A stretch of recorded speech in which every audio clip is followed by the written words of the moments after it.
Okay, so I'm going to talk about systems, and in particular, I'm going to talk about the psychology, the modern psychology around systems.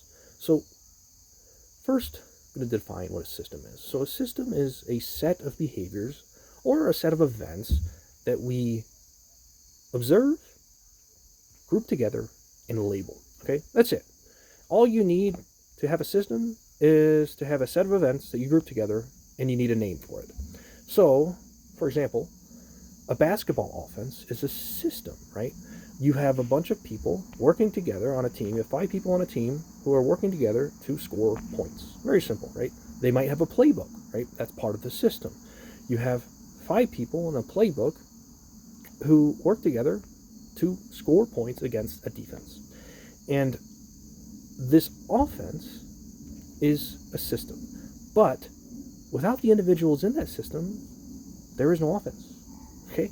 So it is the sum of the individuals in the system, the individual behaviors, the individual events that make a system what it is. You can't have a system without the individuals in it. So, I'm going to kind of flip over to politics a little bit, or not even so much politics, but economics. There are a lot of people out there who would like to blame capitalism for our problems. They want to blame a system for our problems. But remember, system is a sum of individual behaviors. So, the reason capitalism exists isn't because it's some god, all-powerful system that was put in control of us. We're in control of it. We control it. We manifest the system through individual behaviors. So, if we were to blame capitalism, put capitalism on a pedestal and blame it for inequality, greed, violence, exploitation, manipulation, what we're doing is we are saying that individuals are expressing those characteristics. That means individuals are being greedy, they're being exploitative, they're manipulating people, and they're being violent. But the system controls nothing. Capitalism controls nothing. Capitalism is not the problem. The problem is the individual's behaviors. And if you put capitalism on a pedestal like this as a system that is in control of us, then you will also probably believe that you need an equally powerful or a more powerful system to combat capitalism. And the common opponent of capitalism is socialism, right? That's what we think anyway. We think that we need a socialist party, political party, or maybe we need to make the Democratic Party socialist in order to combat capitalism and the right wing. Now, the problem with this is that you are waiting for a group of people to create a system without the requisite individual behaviors. So, in other words, if you want to fight capitalism, you don't need a big group of people, you don't need a political party. All you need is to fight the things that you find problematic with capitalism. If you believe capitalism leads to greed and exploitation and manipulation and violence, all you need to do is to be generous, kind. You need to not exploit people, and you need to be peaceful, not violent, right?